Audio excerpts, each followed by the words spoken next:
Hoy nos adentramos en una historia narrada desde un punto de vista realmente singular, el de un caballo.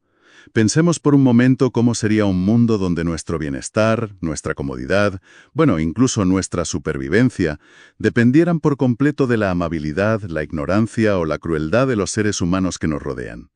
Desde praderas que parecen idílicas hasta las implacables calles de la ciudad, vamos a seguir un viaje extraordinario. Las fuentes que exploraremos hoy son extractos de la traducción al español de Azabache, la novela clásica de Anna Sewell. Nos sumergiremos en la vida de este caballo negro para extraer las lecciones que su historia ofrece sobre el trato a los animales, la complejidad de la naturaleza humana y la capacidad de resiliencia. Efectivamente. Nuestra misión es desentrañar las vivencias clave de Azabache, viendo cómo cada etapa de su vida refleja distintas facetas de la sociedad de su tiempo, y en particular esa relación tan intrincada, ¿no?, entre humanos y animales.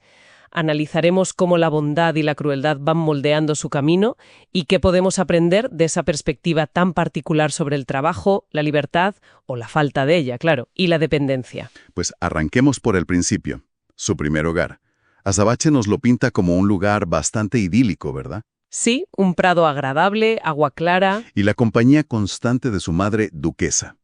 Describe sus primeros tiempos viviendo de la leche materna, correteando libremente con otros potros, aunque menciona que a veces sus juegos eran un poco brutos, con mordiscos y coces. Es interesante cómo empieza con esa imagen de libertad casi salvaje, pero enseguida entra la figura materna para marcar las pautas. Exacto. Su madre le da un consejo que resonará toda su vida: la importancia de ser siempre manso, bueno, trabajador y, sobre todo, nunca morder ni patear. Ni siquiera jugando. Eso es. Le insiste mucho en su buena crianza y en su linaje. Parece que su abuelo fue un caballo de carreras famoso, ganador en Newmarket. Es como si le dijera: tú no eres como esos potros de tiro sin modales, ¿eh? Tienes una reputación que mantener. Es fundamental cómo estos primeros años sientan las bases de su carácter. Esa combinación de libertad inicial, guía materna y, sobre todo, el trato amable de su primer amo y del mozo Daniel, pues le infunden una confianza básica en los humanos. Claro. Es un contraste muy marcado con lo que vendrá después, y también con pequeños detalles, como la crueldad gratuita del niño Dick, que les tiraba piedras simplemente por diversión. Vaya. La reacción del amo, despidiéndolo de inmediato, establece desde el principio un estándar ético, ¿no? El maltrato no es tolerable. Y luego viene la doma, un proceso que a menudo era traumático para los caballos, pero que en su caso fue, bueno, diferente. Su amo lo adiestra personalmente, con mucha paciencia. Azabache describe la sensación del bocado, ese trozo de acero frío en la boca, como algo francamente desagradable. Normal, claro. Pero lo acepta porque se lo introducen con suavidad, acompañado de avena y palabras amables. Nada de fuerza bruta. Ajá. Lo mismo pasa con la silla y la brida. Incluso aprende a tirar del coche ligero junto a su madre, que actúa como mentora. Ese método de doma es clave. Refuerza su buena disposición y confianza. Pero incluso en este entorno casi perfecto, su madre introduce una nota de realismo bastante cruda. Sí, es verdad. Le advierte que el mundo está lleno de hombres muy diferentes, buenos como su amo actual, sí, pero también crueles, y lo que ella llama tontos, vanidosos, ignorantes y descuidados. Que a menudo causan tanto daño como los malintencionados, simplemente por falta de sentido común o por dejadez. Es tremendo. Le dice una frase premonitoria: todo es azar para nosotros, refiriéndose al futuro incierto que espera a un caballo vendido. Esa melancolía por la libertad perdida en la infancia es algo que Azabache recordará más tarde. Al cumplir los 4 años, llega el momento de la venta y Azabache se traslada a Birtwick Park, la finca de Squire Gordon. Describe con aprecio sus nuevas cuadras, en especial lo que llama un box suelto. Ah, sí, eso es importante. Una cuadra individual espaciosa donde no está atado y puede moverse con libertad, algo que valora enormemente comparado con las ataduras habituales. Claro, la diferencia es enorme para ellos. Allí conoce a 2 compañeros que marcarán esta etapa: Mary Legs y Ginger. 2 personajes que representan casi polos opuestos en cuanto a experiencia y carácter, ¿verdad? Totalmente. Mary Legs es un pony pequeño, gris, descrito como muy alegre, inteligente y con una filosofía de vida muy particular. Un encanto de pony, parece. Sí, su trabajo principal es pasear a los niños de la casa. Y luego está Ginger, una yegua alazana, alta, elegante, pero con un temperamento difícil. Y, bueno, una profunda desconfianza hacia los humanos. Y esa desconfianza tiene una historia detrás, claro, que ella misma le cuenta a Azabache. Sí, y es una historia bastante dura. Ginger relata cómo la separaron muy pronto de su madre, la criaron con otros potros sin mucho cuidado y sufrió un trato rudo por parte de chicos y mozos. Pobre animal. La doma fue especialmente brutal, a cargo de un tal Sansón, hijo del mayoral, un hombre que se jactaba de doblegar a cualquier caballo, y que, según Ginger, la trataba como si fuera, bueno, carne de caballo. ¡Qué expresión tan terrible! Carne de caballo. Uf. Solo el padre de Sansón, el viejo señor Ryder, le mostró algo de bondad. Después, en Londres, sufrió enormemente con las riendas de porte, muy ajustadas. Detengámonos un momento en eso de las riendas de porte, porque es un tema recurrente y muy significativo. Sí, explícanos un poco. Básicamente, eran unas riendas adicionales que iban desde la silla hasta la cabeza del caballo, obligándolo a mantenerla muy alta y arqueada. Se consideraba elegante en la época, pero era una tortura para el animal. ¿Una tortura por qué exactamente? Pues mira, dificultaba la respiración, causaba dolor en el cuello y la boca, y le impedía usar toda su fuerza natural para tirar. Era pura estética a costa de su bienestar. Entiendo. Exacto.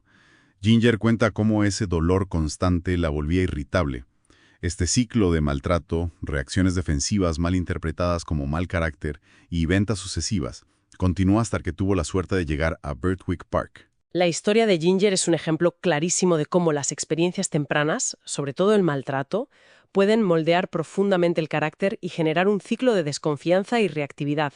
Es el perfecto contrapunto a la infancia cuidada de Azabache. Desde luego. Lo fascinante es observar cómo poco a poco la atmósfera de bondad y paciencia en Birtwick, por parte de los mozos John Manley y James Howard, y de los propios señores Gordon, empieza a calar en ella. Aunque la cicatriz de la desconfianza es profunda, empieza a suavizarse. Y en el otro extremo está Merrylegs, un pony encantador, consciente de su buena suerte. Su filosofía es de lealtad y gratitud hacia sus amos por el buen trato. Hay una anécdota muy reveladora. Un día, los niños pequeños lo agotan montándolo sin parar.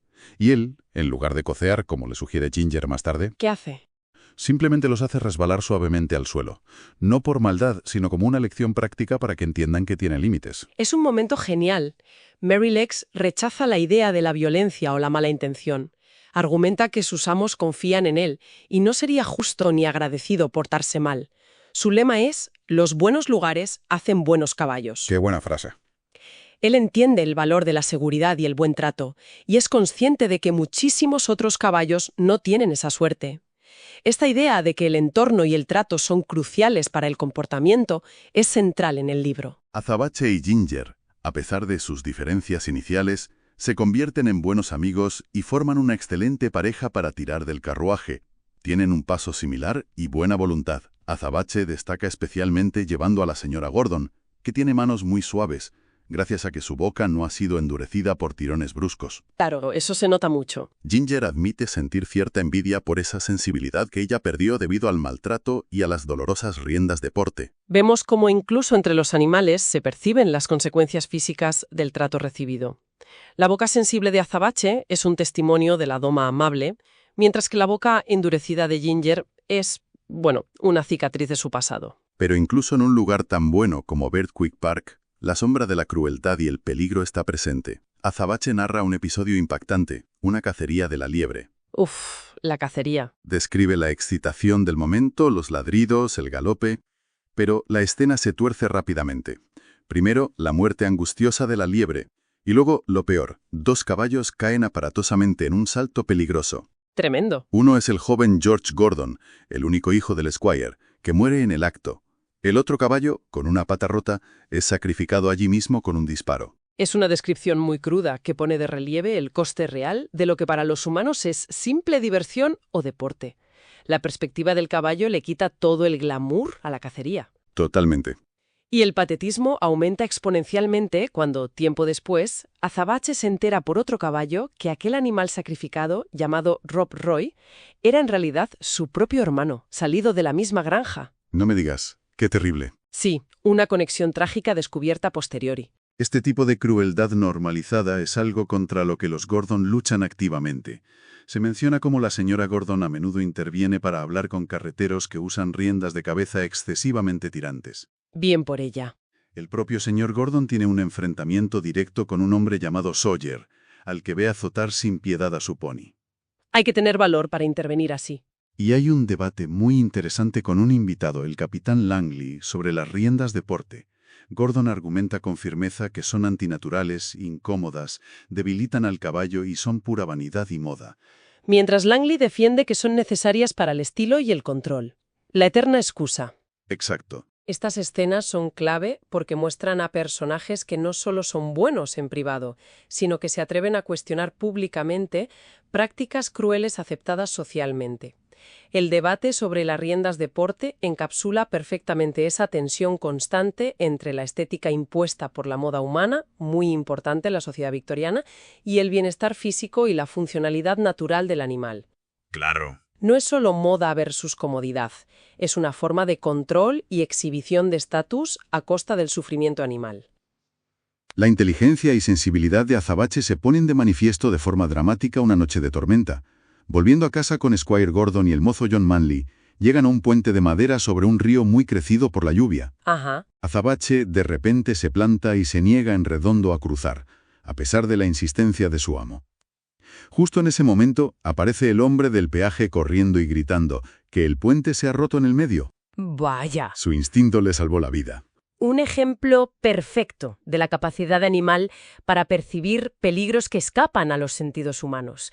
Pero la ironía es que esa misma noche, el joven mozo Joe Green, Ay, Joe Green.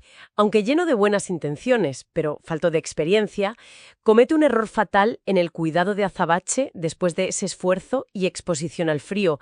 No lo seca bien, no le pone una manta caliente y le da agua fría. ¿Y el resultado? Una grave inflamación pulmonar que casi mata a Azabache. Es tremendo. Joe está desconsolado por su error, claro. Y aquí surge otra reflexión importante expresada por John Manley. La ignorancia puede ser tan dañina como la malicia. Joe no quería hacerle daño, al contrario, pero su falta de conocimiento tuvo consecuencias casi fatales. Es una lección dura. Es una llamada de atención sobre la responsabilidad que implica tener animales a cargo. No basta con la buena intención, se necesita conocimiento. Otro episodio muy oscuro de esta época es el incidente con Reuben Smith. Era un mozo muy competente, encargado temporalmente de las cuadras, pero con un problema conocido con el alcohol. Ah, el alcoholismo. Había prometido no volver a beber, pero una noche rompe su promesa. Estando ebrio, decide montar a Azabache para volver a casa tarde. Azabache había perdido una herradura y tenía una pequeña herida en la pezuña. Mala combinación. Smith, en su estado, o no se da cuenta o no le importa y lo espolea sin piedad, forzándolo a galopar a toda velocidad sobre un camino pedregoso y oscuro. El desenlace es trágico. Azabache tropieza gravemente debido a la herradura suelta y las piedras, cayendo y lesionándose seriamente las rodillas. Smith sale despedido y muere en la caída. Una tragedia por donde se la mire. ¡Qué horror! Absolutamente. Muestra las consecuencias devastadoras de la adicción y la imprudencia. Smith pierde la vida, Azabache sufre una lesión que marcará su futuro, y lo más terrible es que su esposa y 6 hijos quedan totalmente desamparados y acaban en la inclusa. ¿La inclusa? ¿Podemos aclarar qué significaba eso exactamente en esa época? Sí, claro. La inclusa, o workhouse en inglés, era la institución a la que iban a parar los pobres y desamparados en la Inglaterra victoriana. Las condiciones eran deliberadamente duras para disuadir a la gente de depender de la caridad pública. ¡Qué terrible! Significaba separación de familias, trabajo forzado, comida escasa y un estigma social enorme. Era un destino temido. La historia de Smith subraya cómo un acto irresponsable puede destruir no solo la vida del individuo, sino también la de toda su familia inocente y la del animal que dependía de él. Tras la lesión de rodillas, Azabache necesita un largo periodo de descanso en un prado para recuperarse. Cuando finalmente está listo para trabajar de nuevo, los Gordon deben mudarse de Birtwick Park por motivos de salud de la señora. Una pena tener que irse de allí. Y tanto Azabache como Ginger son vendidos. Aquí empieza una nueva etapa, mucha más dura. El mundo del trabajo en Londres. Su primer destino es como caballo de alquiler, tirando de un coche de punto, lo que hoy llamaríamos un taxi. Y aquí, por suerte, tiene la suerte de caer en manos de Jerry Barker. Sí, otro golpe de buena fortuna dentro de la desgracia de ser vendido. Jerry es descrito como un cochero excepcional. Trabajador, honesto, alegre, con principios muy firmes y sobre todo muy bondadoso con sus caballos. Un respiro para Azabache. Les da buena comida, cuidado adecuado y, algo crucial y poco común, descanso absoluto los domingos. En la cuadra de Jerry, Azabache comparte espacio con Capitán, un viejo caballo blanco con una historia muy particular. La historia de Capitán es otro de esos relatos insertados que amplían la perspectiva, ¿verdad? Muy interesante. Totalmente. Capitán le cuenta a Azabache su vida como caballo del ejército británico. Describe el riguroso entrenamiento militar, el fuerte vínculo que desarrolló con su oficial, Ajá. y luego el horror del embarque en un buque de transporte para ir a la guerra de Crimea. Imagina a los caballos encerrados en pequeñas casetas oscilantes en alta mar. Uf, qué agobio. Narra con detalle una carga de caballería bajo fuego enemigo, la confusión, el ruido ensordecedor. Describe el momento exacto en que ve caer a su querido jinete alcanzado por una bala de cañón, y su propio pánico y desorientación al quedarse solo en medio de la batalla. ¡Qué vivencia tan traumática! También menciona el terrible destino de muchos caballos heridos, rematados por los herradores tras el combate. Es una perspectiva brutalmente honesta sobre la guerra vista por un participante no humano. Pasa de la aparente gloria y emoción del desfile y la carga inicial a la cruda realidad del sufrimiento, la muerte y el miedo. Sí, es muy impactante. Capitán reflexiona sobre la incomprensibilidad del conflicto para ellos. ¿Por qué lucharon?, se pregunta. Es una crítica implícita muy potente a la guerra y al uso de animales en ella, despojándola de cualquier heroísmo romántico. Mientras tanto, la figura de Jerry Barker se perfila como un faro de integridad en medio de las dificultades de la vida de cochero en Londres. Hay varias anécdotas que lo ilustran. Se niega a conducir de forma temeraria para ganar un poco más de dinero. Un hombre con principios. Sin embargo, se esfuerza al máximo, sin cobrar extra, para llevar a un joven herido a la estación de tren a tiempo. Ayuda gratuitamente a una mujer pobre, Dinah Brown, llevándola un domingo a ver a su madre moribunda. Incluso en domingo. Sí, argumentando que la compasión está por encima de su regla de descanso. Y defiende esa regla del descanso dominical con uñas y dientes, ¿verdad? Lo leí. Sí, incluso ante un cliente importante que le exige trabajar en domingo, Jerry se mantiene firme, apoyado por su esposa Polly, aunque eso signifique perder al cliente temporalmente. Admirable. También interviene con valentía para detener a un carretero que está paleando a sus caballos de carga.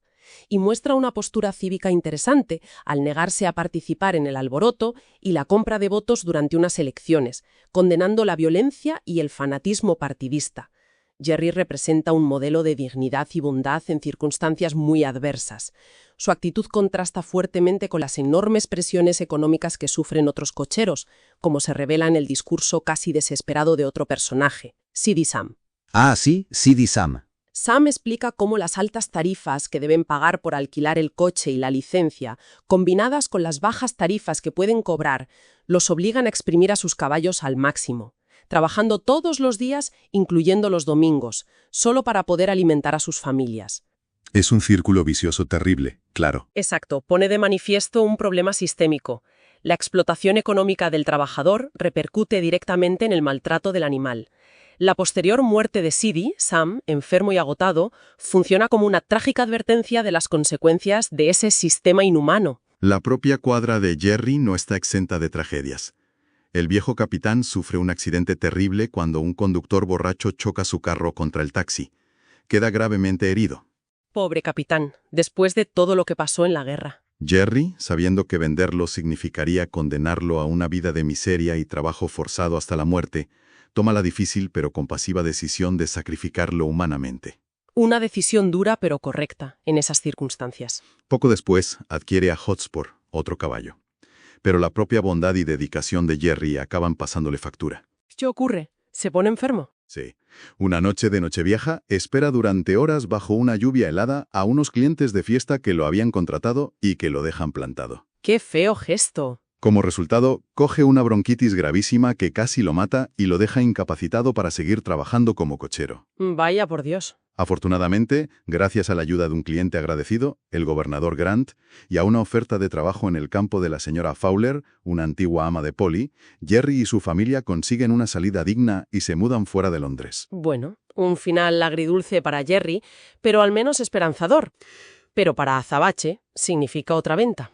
Y cuesta abajo, me temo. Sí, y aquí empieza el verdadero declive. Primero trabaja para un panadero llamado Jakes. La comida es buena, eso sí, pero el capataz lo sobrecarga constantemente de trabajo. Además, le vuelven a poner una rienda de carga similar a la de porte, pero usada en caballos de tiro, que le causa dolor e incomodidad. Otra vez las riendas. Hay un pequeño rayo de esperanza cuando una dama amable interviene y convence a Jakes para que le quite la rienda, demostrando que Azabache trabaja perfectamente sin ella cuando se le trata bien. Es interesante cómo a menudo es una figura femenina la que intercede por el bienestar animal en la novela, ¿verdad? Reflejando quizás el rol social esperado o la sensibilidad atribuida a las mujeres en esa época. Podría ser, sí. Pero esta mejora es temporal. Su suerte da un giro terrible cuando es vendido a Nicholas Skinner. Uf, Skinner. Me suena que era el dueño explotador del pobre Sid y Sam, ¿no? Bajo de taxi implacable, jornadas interminables, sin descanso dominical, comida escasa y bajo las órdenes de un amo y conductores crueles e indiferentes.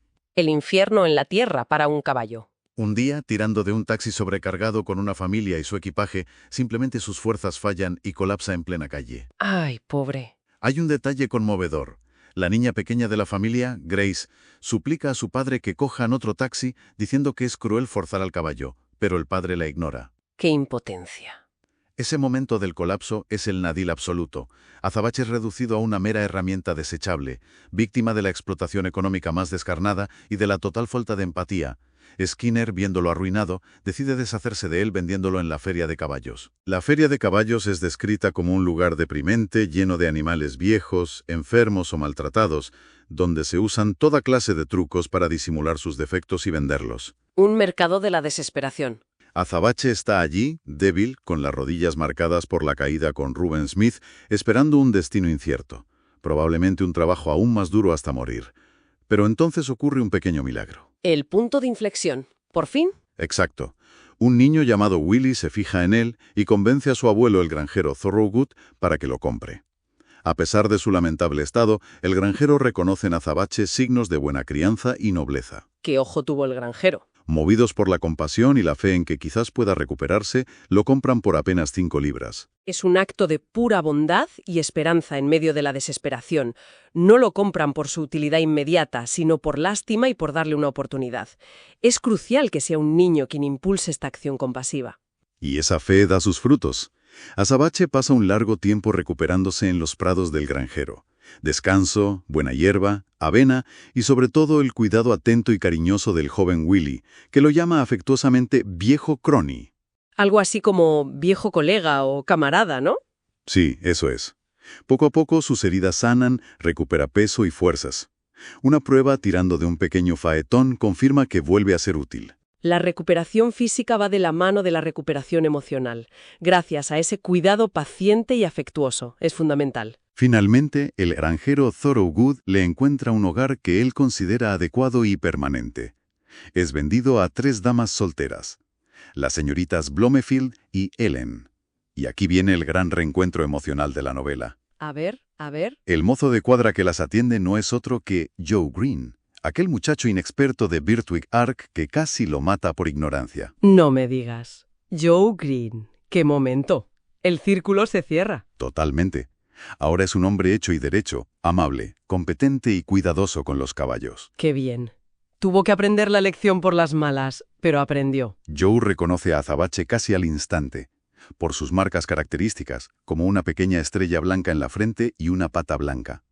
La alegría del reencuentro es inmensa. Me imagino la escena. La vida de Azabache en este último hogar es tranquila y feliz. Tiene trabajo ligero, cuidados excelentes y, lo más importante, la promesa de sus nuevas amas de que nunca más será vendido. Ha encontrado por fin un refugio seguro y permanente. La paz. Hemos recorrido junto a Azabache un camino largo y a menudo doloroso, desde la seguridad casi idealizada de su infancia, pasando por hogares buenos y malos. Hemos visto cómo enfrentó la crueldad que nace de la malicia directa, pero también Y quizás de forma más insidiosa y frecuente, la que surge de la ignorancia, la indiferencia, la presión económica o la simple falta de consideración. Sí, ha sido todo un viaje. Su viaje es un espejo extraordinario de cómo el trato que dispensamos a los animales refleja directamente el carácter de las personas y las tensiones de la sociedad en la que viven. Y la historia cierra con Azabache encontrando esa paz y seguridad tan anheladas. Es un final feliz para él, que contrasta vivamente con el destino trágico o incierto de otros caballos que conocimos a su lado, como su hermano Rob Roy, la sufrida Ginger o el valiente capitán. Es verdad, no todos tuvieron su suerte. Nos deja con esa sensación agridulce, pero también con un recordatorio potente de la profunda conexión y el bienestar mutuo que pueden surgir cuando la relación entre humanos y animales se fundamenta en el respeto, la paciencia y la amabilidad genuina. Sin duda. La novela, a través de los ojos de Azabache, nos ha mostrado mundos muy distintos dentro de una misma sociedad. Y nos deja con una pregunta resonando, una especie de pensamiento final para reflexionar. A ver, dispara. ¿Con qué frecuencia nos detenemos a pensar realmente en la perspectiva de aquellos, sean animales o personas, cuyo trabajo, servicio o simple presencia damos por sentado en nuestro día a día? Somos conscientes de cómo nuestras propias acciones, incluso las que parecen pequeñas, las prisas, las decisiones tomadas por conveniencia o por seguir la corriente, pueden impactar profundamente en sus vidas y en su bienestar.